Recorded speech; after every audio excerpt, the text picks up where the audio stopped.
why is Patrick Kane Patrick Kane? What makes an elite player an elite player? And Dylan and John are going to have this slide in their presentations too, but from the research our group has done, there's really 4 things that we've seen. They are action capabilities, so a player's technical abilities on the ice and their physical capacities, which we do in the gym. Elite players just have higher end abilities than the novice or sub-elite players, which gives them more options on the ice.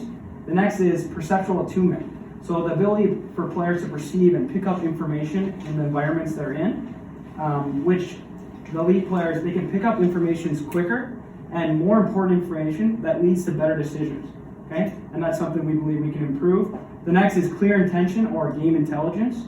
Also situational knowledge. So elite players know the situations they're in, they know the goal of the situation, the sub-goals, what all the information around them means, and how they can use that information to achieve their goals. And then the last is calibration and adaptability. And that kind of encapsulates the 3 above, but as you know, no situation in hockey is ever the same twice, and the elite players are better able to adapt and adjust on the fly, and that's what makes them so great, okay? I don't expect you guys to remember all these, but what you guys should know is that all of them can be improved, and they should be addressed in your training program, whether that's with us or someone else. And we believe the more times you can address them, as long as we're not overtraining, the better, okay? That's why we're adding the video analysis component next year, because we believe through video, we can increase perceptual attunement and game intelligence, if done correctly. And in the literature, it's called educating attention and educating intention. So in video, we can educate attention by showing players places they can look, and when to look, where to look, and what that information could mean. And then we want to educate their intention, so increase their knowledge of the situations they're in or could be placed in by teaching them the goals of the situation, and then principles, concepts, and things that might help them be a little more successful. So those are the 2 main things that we'll touch on in our video analysis. And in this session, today I'm going to especially talk about perceptual attunement, because I think that's something that is not touched on a ton by most video analysis programs, or if you go on YouTube, you don't really see a ton of that. And I think that's something that we'll address, and I think it can really help, especially when you marry it with what we do on the ice.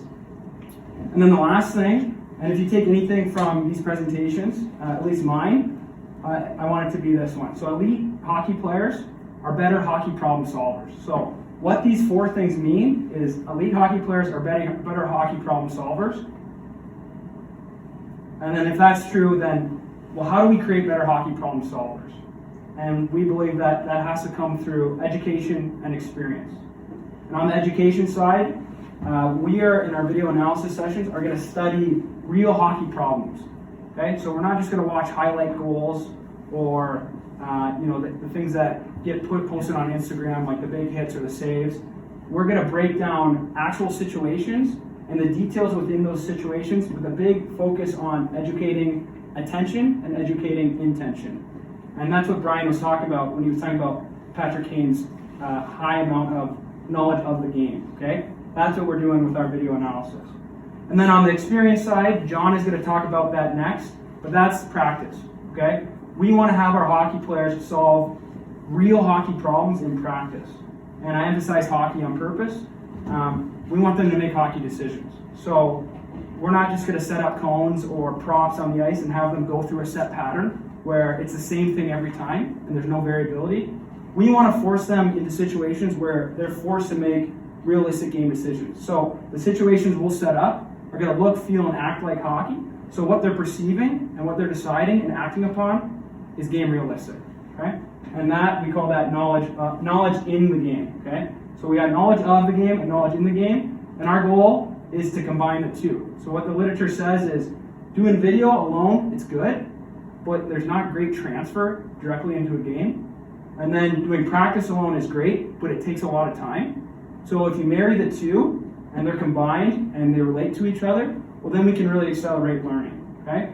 So if we're going to work on in-zone offense concepts in practice, well, a couple days before, we're going to touch on in-zone offense concepts in the video analysis session, and then in practice, we're going to work on those things, okay?